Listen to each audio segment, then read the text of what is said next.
Hey guys, new episode में आपका स्वागत है। एपिसोड की स्टार्टिंग में दिखाया जाता है वोंग शेंग और सीनियर सिस्टर दोनों एक्सचेंज कॉन्फ्रेंस के बाद वुडेंग माउंटेन पर वापस आ रहे होते हैं और वोंग शेंग अपनी सीनियर सिस्टर से कहता है, सीनियर सिस्टर ज़रा संभाल के चलना क्योंकि ये सीढ़ियाँ हैं। वोंग शेंग के हाथों में काफ़ी सारा सामान होता है, वो उसे लेकर आगे की ओर बढ़ रहा होता है। तभी वोंग शेंग अपने मन में कहता है, कॉन्फ्रेंस ख़त्म होने के बाद मैं सीनियर सिस्टर के साथ अपने पेरेंट्स के पास चला गया था अपने पेरेंट्स से मिलने के लिए। ये अच्छा ही हुआ कि मैं अपने पेरेंट्स से मिलकर आ गया। और दिखाया जाता है जब उसने अपनी सीनियर सिस्टर को अपने पेरेंट्स से मिलाया होता है, उसकी मॉम भी उसकी सीनियर सिस्टर की काफ़ी ज़्यादा तारीफ़ कर रही होती है क्योंकि वो बहुत ज़्यादा ब्यूटीफुल होती है। और उसके डैड कहते हैं, आखिर तुम इतनी ब्यूटीफुल गर्ल को हमारे घर की बहू कब बनाकर लेकर आ रहे हो। वो अपने डैड से कहता है, डैड आप बिल्कुल भी चिंता मत करो, जब तक आप जिंदा हो आप अपने ग्रैंड चिल्ड्रन का मुंह तो देख ही लोगे और मैं अपनी पूरी कोशिश करूँगा, मैं सीनियर सिस्टर से ज़रूर शादी करूँगा। और दिखाया जाता है जब वो अपने घर में सो रहा होता है तब ज़ैंग उसके पास रात को फ़ोन करता है और वो अपने पास बुला रहा होता है, लेकिन वो उसकी कॉल को इग्नोर कर रहा होता है और सोने की कोशिश करता है, लेकिन वो उसे सोने भी नहीं देता है। वोंग शेंग अपने मन में कहता है, आखिर ये पता नहीं मेरा कैसा दोस्त बना है, हमेशा मुझे परेशान करता रहता है। तभी दिखाया जाता है वो लोग माउंटेन के ऊपर जा रहे होते हैं और कुछ लोग उन्हें देख रहे होते हैं। वो लोग उनके बारे में बात करते हुए कहते हैं, इन दोनों ने काफ़ी अच्छा परफॉर्म किया था कॉन्फ्रेंस एक्सचेंज के अंदर, हमारे वुडेंग माउंटेन का नाम रोशन किया है। तभी उन लोगों की बात को सुनकर वोंग शेंग अपने मन में कहता है, ये लोग हमारे बारे में इतना कुछ इसलिए जानते हैं क्योंकि जुओ यूलिंग ब्रदर यहाँ पर हमसे पहले आ चुके थे और उन्होंने हमारे बारे में बातें फैला दी हैं।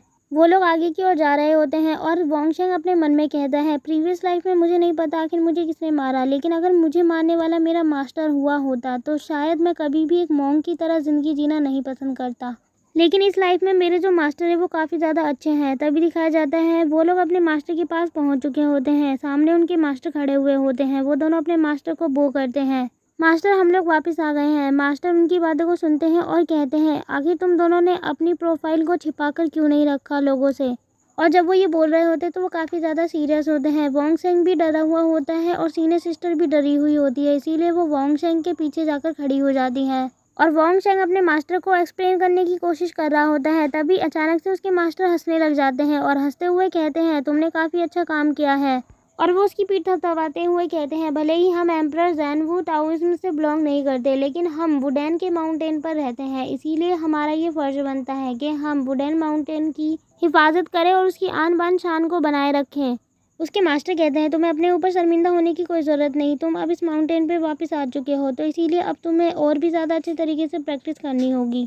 कल यहाँ पर ब्रदर शिबू आए थे और उन्होंने तुम दोनों के लिए बहुत सारे गिफ्ट रखे हैं, तुम जाकर उन्हें ले लेना। और वो उन दोनों को बाय करते हुए कहते हैं, मैं तुम लोगों का मास्टर हूँ, इसीलिए मुझे सुप्रीम हारमोनी पैलेस जाना होगा, तुम लोग अंदर चले जाओ और जब मैं वापस आऊँगा तो मैं अपना खाना साथ में लेकर आऊँगा। अपने मास्टर की बात को वो दोनों मान लेते हैं। तभी वोंग शेंग अपने मास्टर को देख रहा होता है, उसके मास्टर जा रहे होते हैं और वो अपने मन में कहता है, मास्टर को देखकर ऐसा लग रहा है कि कुछ ही दिन के अंदर उन्होंने फिर से अपने आप को ब्रेक थ्रू कर लिया है। और दिखाया जाता है वो दोनों अपने गिफ्ट देख रहे होते हैं। वोंग शेंग अपने मन में कहता है, अंकल शिबू ने मेरे लिए काफ़ी अच्छा गिफ्ट भेजा है क्योंकि स्वॉर्ड उसे गिफ्ट में मिली होती है। सीनियर सिस्टर क्लोथ को देख रही होती है जो कि उसे भी गिफ्ट ही मिला होता है। वोंग शेंग अपनी स्वॉर्ड से प्रैक्टिस कर रहा होता है और वो कहता है, ये वैन युआन एशियन स्वॉर्ड है, मुझे तो ये काफ़ी ज़्यादा अच्छी लग रही है। भले ही ये स्वॉर्ड दिखने में सिंपल हो, लेकिन ये लियो युनजी के जेड सूट से भी काफ़ी ज़्यादा अच्छा है। और वो प्रैक्टिस करते हुए कहता है, इस स्वॉर्ड को स्पेशली कल्टीवेशन करने के लिए ही बनाई गई है। तभी वो स्वॉर्ड को ले जाकर अपनी सीनियर सिस्टर को दिखा रहा होता है। उसकी सीनियर सिस्टर उसे अपने हाथों में लेती है और चेक कर कर देखती है। देखने के बाद वो थोड़ी सी दुखी हो जाती है और उसे देखकर वोंग शेंग कहता है, सीनियर सिस्टर मैं इसे किल करने के पर्पज़ से नहीं लेकर आया हूँ। सीनियर सिस्टर इसीलिए दुखी है क्योंकि उन्हें लगता है कि मेरे हार्ट टाउ की वजह से मैं कहीं इस घर को ही तबाह ना कर दूं, लेकिन ऐसा कुछ भी नहीं होगा सीनियर सिस्टर, आप चिंता मत करो, मैं अच्छे तरीके से प्रैक्टिस करूंगा। तभी उसकी सीनियर सिस्टर उसकी बातों को सुनती है और बॉक्स खोल के उस बॉक्स के अंदर से एक पेंडेंट निकाल कर उसे दे रही होती है। वोंग शेंग कहता है, सीनियर सिस्टर ये पेंडेंट मेरे लिए नहीं है, बल्कि वो जो स्वॉर्ड है वो मेरे लिए है, इसे आप ही रखिए, आप मुझे ये क्यों दे रही हैं। तभी वो फ़ोन में एक इमोजी दिखाती है। जब वो ऐसा कर रहा होता है तो सीनियर सिस्टर अपना इमोशनल फेस बना लेती है। तभी वो कहता है, सीनियर सिस्टर ज़रा रुको, अगर आप मुझे ये देना ही चाहती हैं मेरे गिफ्ट के लिए तो मैं अभी आता हूँ। और इतना कह के वो वहाँ से चला जाता है। तभी वो फिर से एंटर करता है और अपनी सीनियर सिस्टर को एक गिफ्ट देते हुए कहता है, मैं कब से इसे देने के लिए आपके बर्थडे का वेट कर रहा था। मैंने सोचा था मैं ये आपको आपके बर्थडे वाले दिन दूंगा।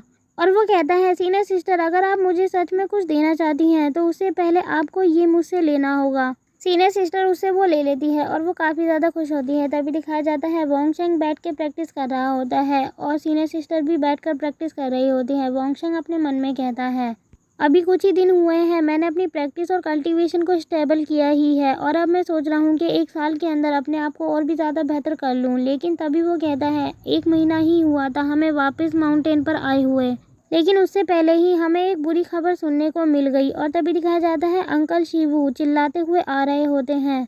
वो कहते हैं, सीनियर ब्रदर क्वीन येंजी प्लीज़ हमारी हेल्प करो, हमारे ऊपर इवल घोस्ट ने हमला कर दिया है। उसकी बात को सुनकर सीनियर सिस्टर और वॉन्गशेंग दोनों सरप्राइज हो जाते हैं। यहीं से सीन शिफ्ट होता है। दिखाया जाता है रात हो चुकी होती है। वॉन्गशेंग अपने कमरे में सो रहा होता है। तभी उसकी आंखें खुलती है और वो अपने सामने सीनियर सिस्टर को सोया हुआ देखता है।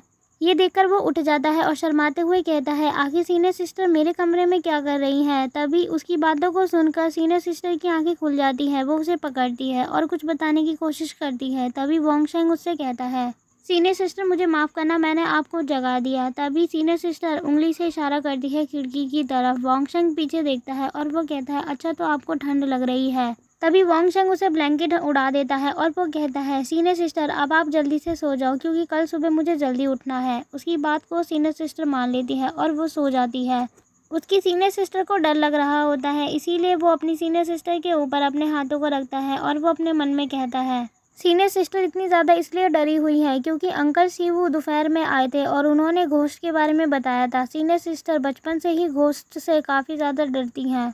मेरे मास्टर ने सीनियर सिस्टर के बारे में मुझे बताया था जब वो 7 या 8 साल की थी, तो वो बोलने की कोशिश कर रही थी और इसीलिए वो रेडियो पे आधी रात को घोस्ट की स्टोरी सुना करती थी, जिसकी वजह से उन्हें घोस्ट का डर आज भी है। मेरे मास्टर ने इनको काफ़ी हार्ड ट्रेनिंग करने के लिए दी ताकि इनके अंदर से वो डर निकल जाए, लेकिन वो डर अभी तक नहीं निकला। क्योंकि मैं इनका जूनियर हूँ, इसीलिए अब ये मेरी रिस्पॉन्सिबिलिटी बनती है कि मैं इनको पूरी तरीके से कंफर्ट महसूस करवाऊँ। इतना कहते ही वॉन्गशेंग भी सो जाता है और यहीं से सीन शिफ्ट होता है। मॉर्निंग हो चुकी होती है। एक कार एक घर के पास आई होती है और अंकल शिवू से देखकर कहते हैं, इस जगह पर मैं काफ़ी सालों बाद आया हूँ।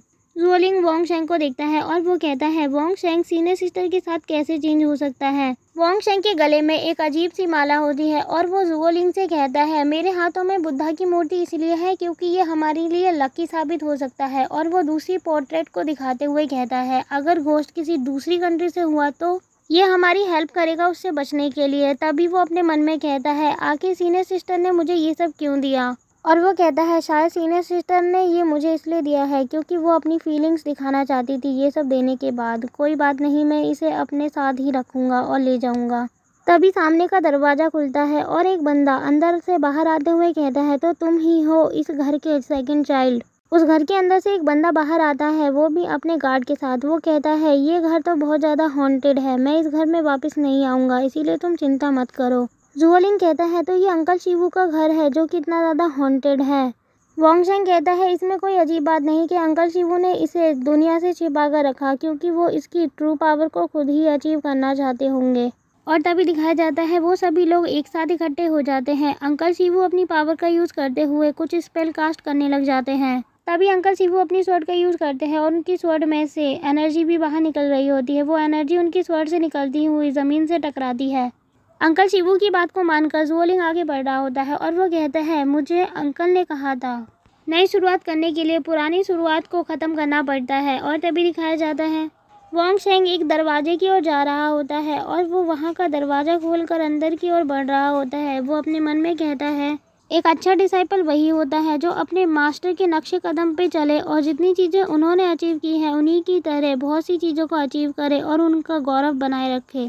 और जैसे ही वॉन्गशेंग उस कमरे का दरवाज़ा खोलता है तो उसके अंदर से एक डार्क एनर्जी बाहर आ रही होती है, जिसे देख के वो काफ़ी सरप्राइज हो जाता है। और ये एपिसोड यहीं ख़त्म होता है। Thanks for watching. अगर आप इसका न्यू एपिसोड भी देखना चाहते हैं तो हमारे चैनल को सब्सक्राइब कर लीजिए ताकि आपको वीडियो मिलती रहे।